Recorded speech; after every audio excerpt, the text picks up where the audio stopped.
આજનો ટોપિક છે course charter accountant.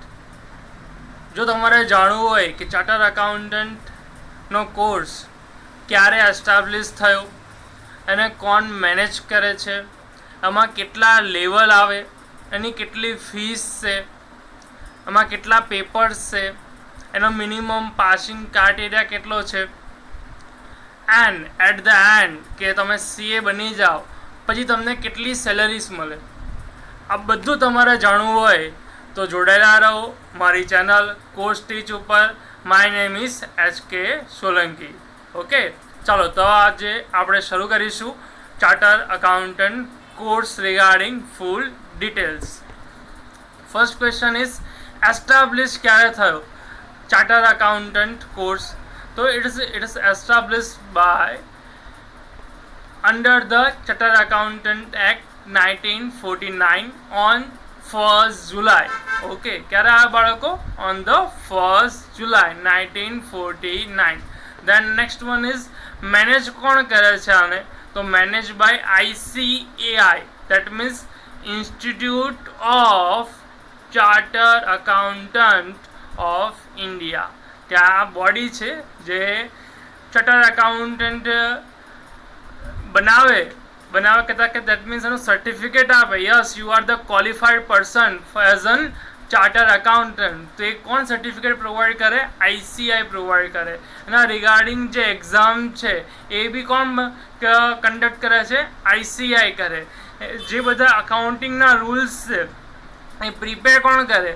Prepare by ICAI and currently is issued by the government. Okay, પહેલાં શું હતું?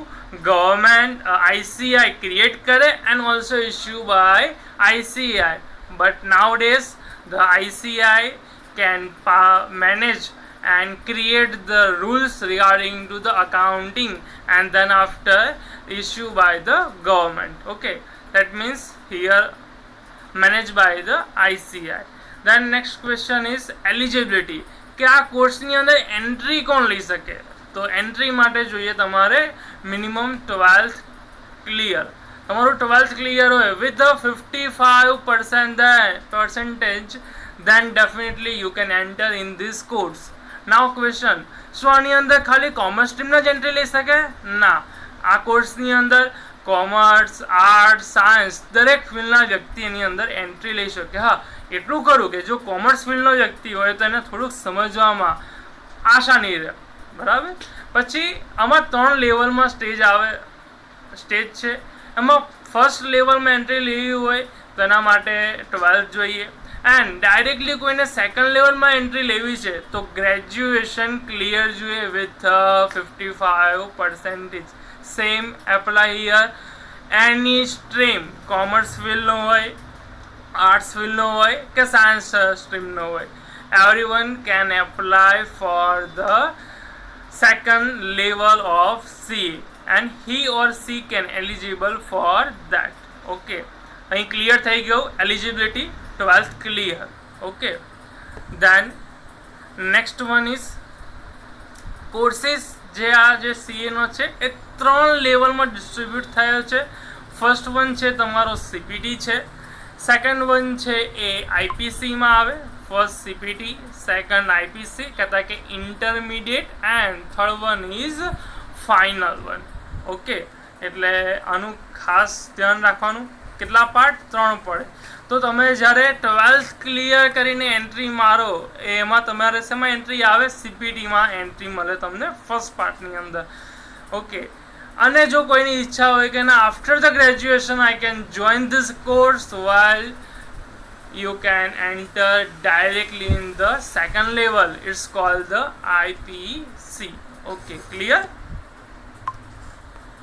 Then next one is, હવે અત્યારે આપણે મેઇન શેની વાત થઈ બાળકો? CPT, IPC and final. એની અંદર આપણે હવે જોઈશું ફર્સ્ટ લેવલમાં એન્ટ્રી લેવી હોય તો એના રિગાર્ડિંગ અત્યારે આપણે મેઇનલી ડિસ્કશન કરીશું. વી અઝ્યુમ ધેટ કે અત્યારે 12th કોમર્સ પછી એન્ટ્રી લેવી હોય તો તમે કેવી રીતે એન્ટ્રી લઈ શકો, CPTમાં કયા કયા સબ્જેક્ટ આવે, એમાં શું છે, એમાં આપણે અત્યારે ડિટેલ્સમાં જઈશું. ચાલો તો ફર્સ્ટ તો કે ટોટલ તમે જુઓ તો તમને 4 પેપર્સ જોવા મળશે સીપીટીમાં ફર્સ્ટ વન છે અકાઉન્ટિંગ, સેકન્ડ વન છે બિઝનેસ લો, થર્ડ વન છે મેથેમેટિક્સ એન્ડ ફોર્થ વન છે ઇકોનોમિક્સ. ફર્સ્ટ પાર્ટમાં 4 પેપર.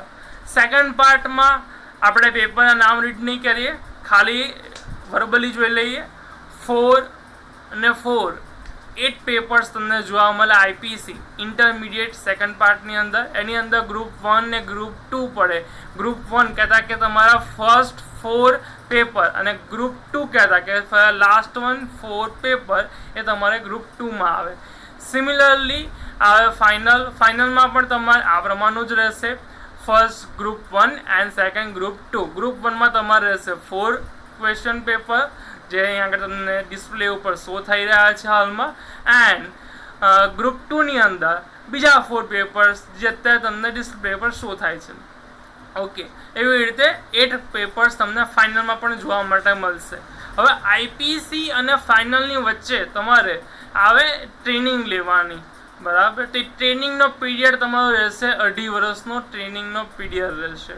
ઓકે, એટલે આટલું અહીં આગળ ક્લિયર થયું સીપીટીના પેપર, આઈપીસીમાં કેટલા પેપર આવે અને ફાઇનલમાં કેટલા પેપર આવે. હવે આપણે જઈશું સીપીટીના કોર્સ ઉપર આપણે ફોકસ કરશું કે એમાં કેવી રીતે તમારે પેપર સ્ટાઇલ છે અને શું છે. ઓકે, એક્ઝામ કેવી રીતે લેવાય, તેમાં ટોટલ 4 પેપર્સ કીધા તમને. એની અંદર આપણે પાર્ટ દે, એક ફર્સ્ટ પાર્ટ અને બીજો સેકન્ડ પાર્ટ. તો ફર્સ્ટ પાર્ટની અંદર આ તમારો ફર્સ્ટ સેશન, આ સેકન્ડ સેશન. ફર્સ્ટની અંદર 2 પેપર મૂકી દઈએ, fundamental of accounting and business laws. And second one પાર્ટમાં ઇકોનોમિક્સ એન્ડ ક્વોન્ટિટેટિવ એપ્ટિટ્યુડ. હવે ક્વેશ્ચન કેટલા માર્ક્સ, તો અકાઉન્ટિંગના છે તમારા 60 માર્ક્સ, દેન લોમાં પેપરના છે 40 માર્ક્સ, ઇકોનોમિક્સ સબ્જેક્ટના 50 માર્ક્સ એન્ડ ક્વોન્ટિટેટિવ એપ્ટિટ્યુડના 50 માર્ક્સ. હવે જે સ્ટુડન્ટ 11th 12th કોમર્સમાંથી એન્ટ્રી લે છે એ લોકોને થોડુંક ઇઝી પડશે because of 40-50% it is depend on your 11th and 12th commerce basic information, so far as it is helpful to us for clear easily your CPT exam. Okay, accounting, fundamental of અકાઉન્ટિંગમાં તમે શું ભણશો, બરાબર. તેમાં તમે ભણવાના છો જે 11-12નો તમે જે બેઝિક ભણ્યા એ, પ્લસ જે લોકો આની જોડે બીકોમ જોઈન કરે છે અને બેનિફિટ એ થશે કે જે તમે બીકોમમાં પણ અલગ અલગ ડિફરન્ટ ટાઈપના ચેપ્ટર ભણશો એ પણ તમારે શેમાં આવશે, આમની અંદર ભણવામાં આવશે. તમને આ બાજુ 11-12 ક્લિયર કરીને તમે આવ્યા છો, બાજુની સાઈડ તમે સ્ટાર્ટ કર્યું છે બીકોમ, એટલે તમને બંનેનો બેનિફિટ મળશે and you can easily clear the accounting subject. Then second is mercantile laws તમને એની અંદર ભણવાના આવશે, એ તમારા માટે નવું રહેશે, બરાબર. તે તમે અહીંયા આગળ ભણશો. દેન નેક્સ્ટ વન ઇકોનોમિક્સ સબ્જેક્ટ, એટલે જે કોમર્સ સ્ટ્રીમમાંથી બાળકો આવ્યા છે એ લોકો માટે ઇકોનોમિક્સ જે તમે ઓલરેડી ભણી ગયા છો એનું જ અહીંયા આગળ આવશે. જો ગુજરાતી મીડિયમમાં ભણ્યા હશો તો અહીંયા આગળ ઇંગ્લિશમાં આવશે. ઓકે, અને જે ઇંગ્લિશ મીડિયમના છે એ લોકોને તો ડાયરેક્ટલી ઇંગ્લિશ મીડિયમમાં જ છે, એટલે એ લોકોને કોઈ તકલીફ પડશે નહીં.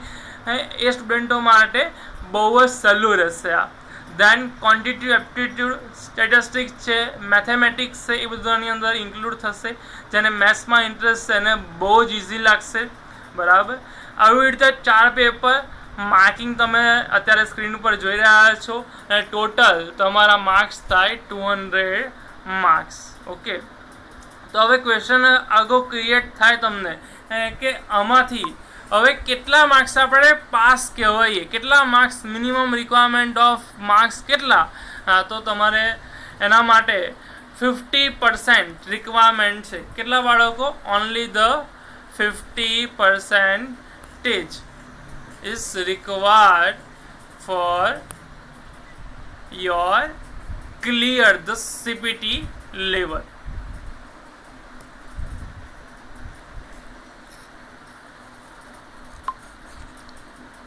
Here require only the 50%. હવે ક્વેશ્ચન બીજો તમને બાળકો એ થાય કે આની અંદર એક 50% લાવ એટલું જ છે ના, આની અંદર જોડે જોડે એ પણ ખરું કે એવરી સબ્જેક્ટમાં મિનિમમ રિક્વાયરમેન્ટ ઓફ 30%. એટલે 60 માર્ક્સનું પેપર છે તો 30% તમારે લાવવાના. દેટ મીન્સ 18 માર્ક્સ તમારે લાવવા કમ્પલસરી છે.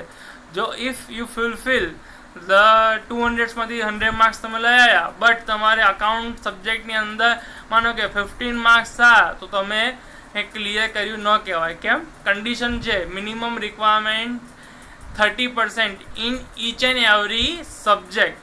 એવી રીતે લો સબ્જેક્ટની અંદર 40માંથી 12 માર્ક્સ લાવવાના.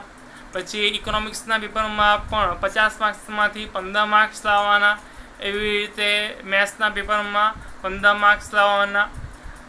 દરેક સબ્જેક્ટમાં 30% લાવવાના, એઝ વેલ એઝ ટોટલ 200માંથી 50% 100 માર્ક્સ થવા જોઈએ. ત્યારે તમારું ભાઈ એ CPT ક્લિયર થયું કહેવાશે. ઓકે, એટલે તમને આઈડિયા આવી ગઈ હશે કે હવે CPT ક્લિયર કરવાનું કેટલા માર્ક્સનું પેપર ટોટલ 200, એમાંથી લાવવાના 100 એન્ડ 30% requirement. Okay, then next one attempt. ક્યારે CPT નો અટેમ્પ્ટ આવે? તો તમને એક યરની અંદર 2 એટેમ્પ્ટ મળશે, બરાબર. એક જૂનમાં આવે છે અને બીજો એક ડિસેમ્બરમાં તમને મળશે. એટલે એક યરમાં તમે 2 વખત અટેમ્પ્ટ આપી શકો છો. દેન નેક્સ્ટ વન ઇઝ કે ફીસ કેટલી રહે? તો ટોટલ CPTની ફીસ રજિસ્ટ્રેશનથી માંડીને એક્ઝામ ફીસ અને એવરીથિંગ ઇન્ક્લુડ એની સાથે ટોટલ કરીએ તો આપણે 10,900 એવરીથિંગ બધી જ કોસ્ટ એની અંદર ઇન્ક્લુડ કરેલી છે બાળકો. એ પ્રમાણનું તમને ટોટલ આપેલું છે 10,900. દેન IPC માટે 22,500 એન્ડ ફાઇનલ માટે તમને પડે 25,000. ઓકે, આ તો એ ગઈ ફીસની વાતચીત. નેક્સ્ટ વન કે તમે કેટલા યરમાં કમ્પ્લીટ CA કોર્સ કરી શકો? તો લમસમ 5 years તમને થઈ જાય, બિકોઝ ઓફ 2.5 વર્ષો તમારે આર્ટિકલશીપમાં જતા રહે, બરાબર. એટલે લમસમ 4.5 થી 5 વર્ષમાં તમે કમ્પ્લીટલી CA થઈ જાઓ અને તમે and you can record above your name CA and you can record your name. For example, CA HK Solanki, CA Ankit. Okay, next one main part is salary.